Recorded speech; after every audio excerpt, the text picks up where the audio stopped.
Assalamualaikum warahmatullahi wabarakatuh.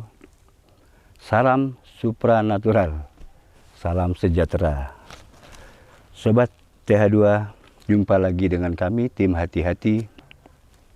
Kali ini tim Hati-Hati berada di sebuah desa. Kami akan mengajak Sobat TH2 untuk menelisik keberadaan goa yang berada di desa Cikujang ini. Konon menurut cerita para masyarakat di Tanah Pansundan ini, tentang kisah Prabu Siliwangi ini, beliau tidak wafat tapi beliau muksa. Artinya muksa, beliau masuk amblas ke dalam bumi dengan istananya. Maka terjadilah di sini dinama kota Sukabumi. Nah, untuk mengetahui selanjutnya lebih detail lagi, tim Hati-Hati akan mengajak sobat-sobat TH2 untuk menelisik keberadaan di dalam gua Kota Maneh ini.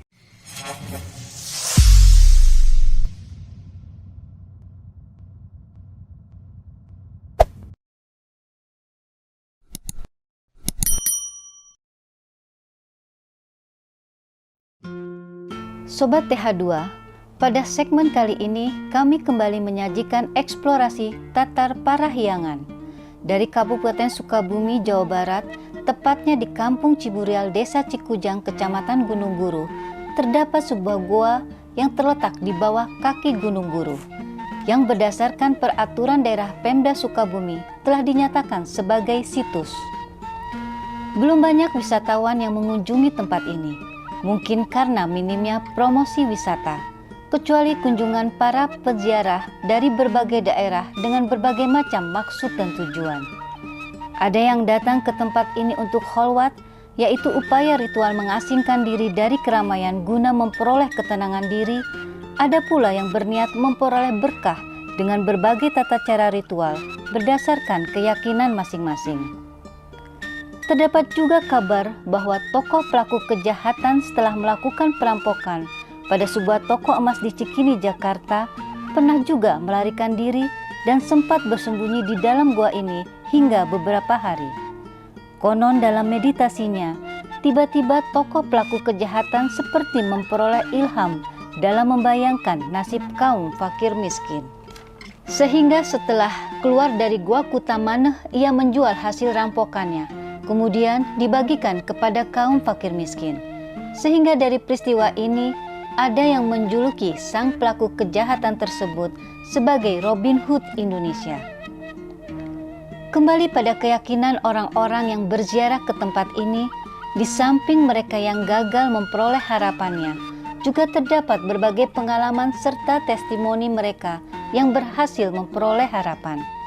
Demikian seperti yang dialami oleh warga dari wawancara yang dilakukan oleh tim Hati-Hati berikut ini. Sobat TH2, kali ini tim Hati-Hati akan mengajak sobat-sobat TH2 untuk menemui seorang yang pernah melakukan ritual di Goa Kuta Maneh. Maaf mengganggu ya, Mbak Deden. Malam-malam seperti ini saya datang ke rumah nih ya, mengganggu ya. Saya mau tanya nih, katanya menurut cerita Abah Deden pernah melakukan ziarah ritual di Gua Kota Maneh. Itu bener nggak, Bah? Kira-kira seperti apa? Abah bisa menceritakan nggak sama kami, Bah? Bisa. Iya, Bah. Pernah. Waktu dulu ya tahun 68, Abah pernah ziarah ke Gua Kota Maneh. Waktu dulu masuk ke Kota Maneh harus siap sasajen. Iya. Buat 2 orang, Abah, Mbah Yayan sama Ukri, tukang seni pewayangan urang ujung berung, minta diantar. Bayan pernah monok di Guha Kota Maneh, sapoe sapeting. Syaratna begitu udah monok, nya pulang diteang sama kuncen ka Panghuripan, ka Cipanghuripan. Sebelum pulang nyuci diri dulu, dia dapat padi 3 itu tuh Oh 3 butir. 3 butir. Padi. Terus Ya udah aja pulang. Ya sama Pak Kuncen udah aja tani buat kena tanam padi gitu. Kan waktu harita mau ke Sukabumi hilang di bawah jembatan Sangkali. Di tiang lagi nggak ketemu. Oh nggak ketemu. Nah tanya lagi nih Bah, setelah pulang gimana nih usaha Abah dalam pertanian sesuai petunjuk itu tadi gimana Bah? Itu tani terus maju, bagus penghasilannya. Ya bagus. Tapi udah kita hilang, jadi di tani itu lembah kembali. Oh, ya. Jadi setelah mendapatkan 3 butir padi dengan tadi apa petunjuk-petunjuk Abah suruh bertani dan hasil paninya juga bagus gitu ya Bah ya, bagus dan dengan panen-panen yang bagus lah, lumayan hasilnya gitu Bah. Nah, terus beberapa bulan kemudian hilang tuh. Hilang. Hilang itunya padinya. Nah, setelah hilang itu, jadi oh gini, jadi gini sobatnya dua. Setelah hilang itu mungkin Abah jatuh ini lagi, jatuh istilahnya mohon maaf ya Bah ya, jatuh susah lagi gitu Bah. Oh seperti itu. Tadi saya dengar Abah tuh melakukan ritual berdua sama temen nih Bah. Temen Abah Ukri itu orangnya orang Ujung Berung, tukang seni. Tukang seni dia. Dia juga seperti itu Bah, maju. Coba Ukrinya mau itu cina belanja, ikut ke mobil buat itu gelondong kaum. Mobilnya rubuh, mati itu ke timbunan itu. Iya masya Allah. Gelondong kaum buat aci. Gelondong kaum itu Bah ya. Terus ada nggak Bah cerita lagi yang selain itu? Yang selain itu, selain Ukri ya? Nah, ada nggak lagi nggak Bah? Saya ada. Sampai di situ aja Bah ya. Assalamualaikum. Waalaikumsalam. Permisi Pak nih, maaf mengganggu. Saya naonnya? Ya, saya mau cari ini. Saya dengar dari warga nih, saya mau cari yang namanya Kang Baban. Apa Bapak bener namanya Kang Baban Pak? Oh iya, saya sendiri. Saya sendiri naonnya? Ya, ada sedikit sih Pak keperluan kami dari tim hati-hati nih. Tapi gini ya, ngobrolnya jangan di sini deh. Oh iya, gimana Ya. Pak? Kira-kira? Kita ke sana dekat Empang. Oh iya, boleh Pak. Iya Ya, Pak. sini iya. nggak enak, nggak Boleh, ada boleh Pak. ininya. Boleh Pak. Nggak santai. Ini maaf ganggu nih Pak ya, ngerepotin Ya, nih. ya. Bapak lagi tanam apa Pak? Ini ya, singkong lah, pepaya. Oh pisang, iya Pak ya. Semacam aja. Oh Namanya juga di kampung. iya. Ayo, sini aja. Iya deh. Pak, iya Pak. Sobat ya dua, langsung aja kita temukan kepada Bapak yang bernama Kang Baban ini yang pernah mengalami ziarah supernatural di Goa Kota Mana. Nah, jadi gini Pak, kalau nggak keberatan nih Pak ya, Pak Baban ya, kami tim hati-hati ini ingin bertanya nih, ingin mengetahui pengalaman Bapak. Mohon maaf sebetulnya Pak ya, jangan tersinggung ya. Ya. Mengenai pengalaman Bapak mengenai ziarah tentang ritual ya kan di dalam Goa Kota Mana ini, seperti apa pengalaman Bapak yang Bapak pernah alami di sana? Kalau nggak keberatan Bapak? Sebenarnya sih kalau diceritakan tuh agak risih. Jadi sama saja saya ini membuka lembaran yang sudah lama gitu. Iya. Jadi kayak terbayang-bayang lagi gitu kan. Ya lumayan sih itu. Jarak ke situ tuh lumayan. Jadi pengalaman saya itu dulu waktu ke Gua Kutamana. Gua Kutamana ya. Memang sebelumnya sih kehidupan saya tuh sangat minim dibandingkan teman-teman, tetangga. Iya. Kalau di kampung kan begitu. Saya tuh kalau habis dari sawah, dari apa gitu, teman-teman kalau ngarit juga pakai motor gitu kan. Iya. Saya kadang-kadang duduk di sawah pengen punya motor. Saya manggul terus capek. Oh, supaya. Kehidupan di desa tuh. Terus rumahnya pada bagus-bagus gitu kan. Saya suka ngeliatin aja. Cobalah ikhtiar katanya. Kesana seperti apa yang saya alami katanya. Karena pengen bisa merubah kehidupan. Saya jalanin lah. Pada esok harinya saya diajak ke tempat yang untuk ritualnya itu. Di Gua Kutamana itu, Pak. Iya, terus saya ketemu kuncennya. Kasih syaratnya begini, begini, begini. Akhirnya udahlah, saya mau. Hari itu juga saya diantar sampai ke goanya itu. Saya harus 3 hari menjalani ritualnya di situ. Jadi pengalaman yang sangat apa ya itu? Waduh, susah, sulit diceritakannya itu. Iya. Jadi buat saya itu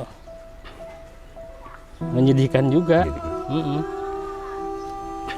Nah, saya malam pertama itu duduklah ritual di gua itu. Terus saya gitu kan, duduk terus. Pada suatu malam, kejadiannya itu malam pertama itu saya ketemu macan. Macan, Pak. Di dalam gua ini. Itu takutnya luar biasa. Matanya melototin saya. Saya ketakutan benar-benar itu, luar biasa takut. Mau kabur.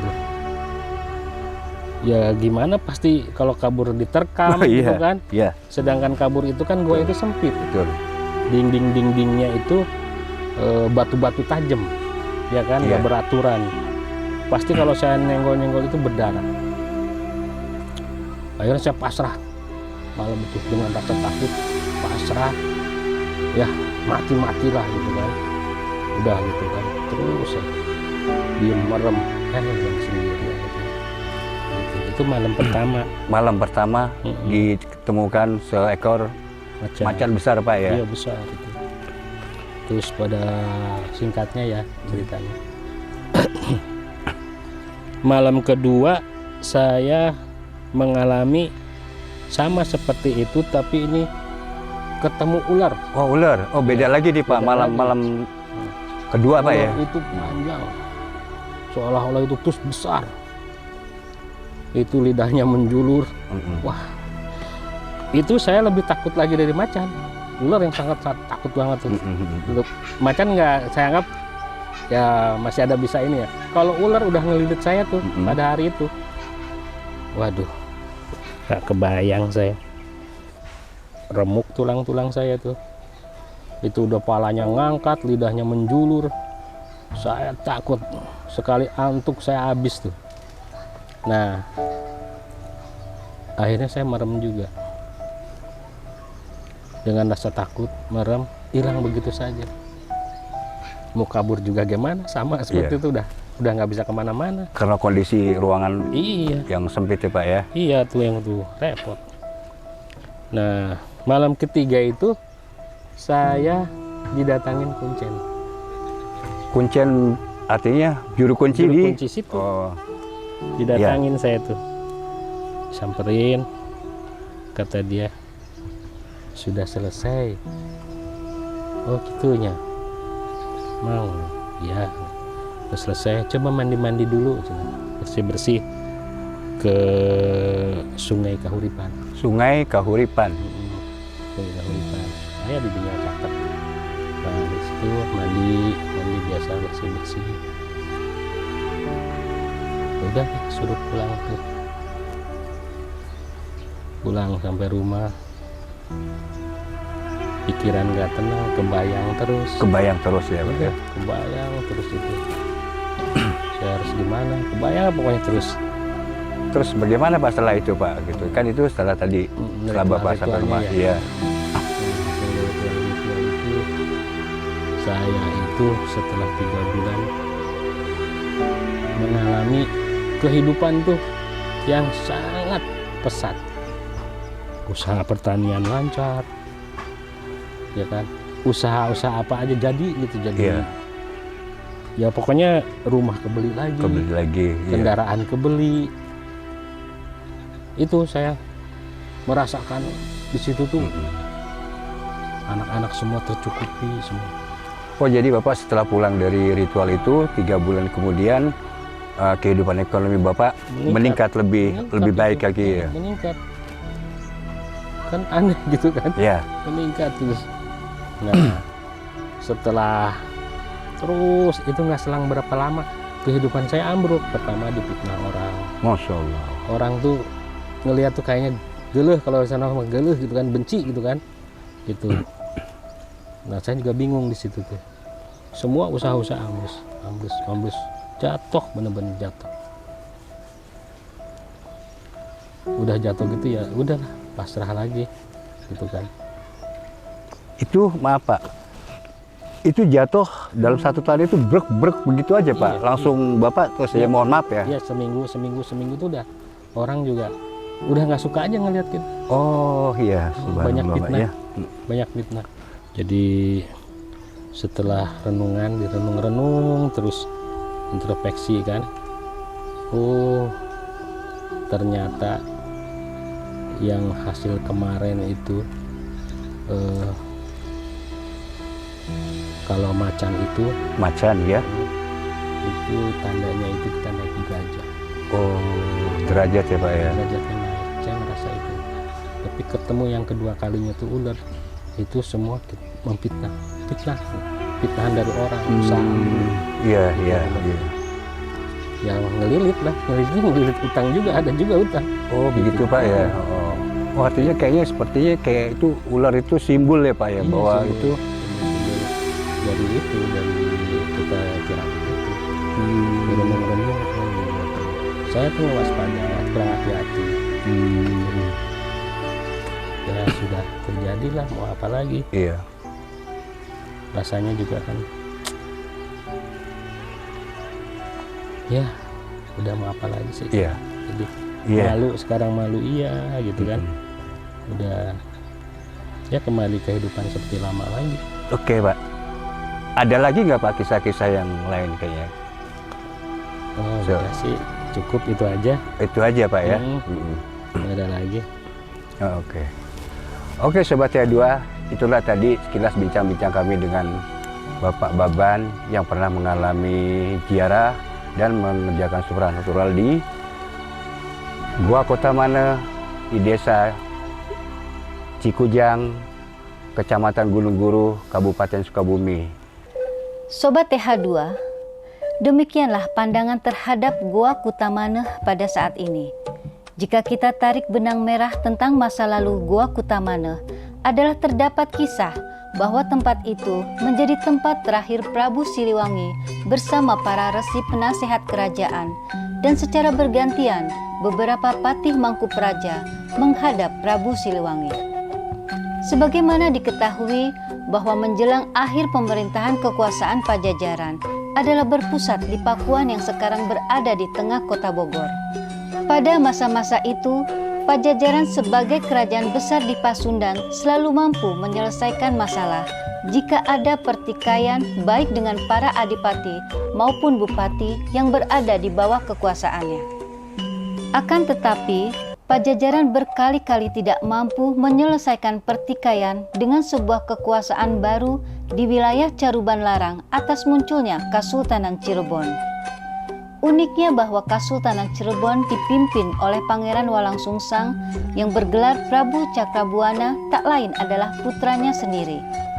Upaya Prabu Siliwangi membujuk agar putranya kembali ke Pajajaran dan tidak mendirikan Kasultanan Cirebon tidak memperoleh tanggapan.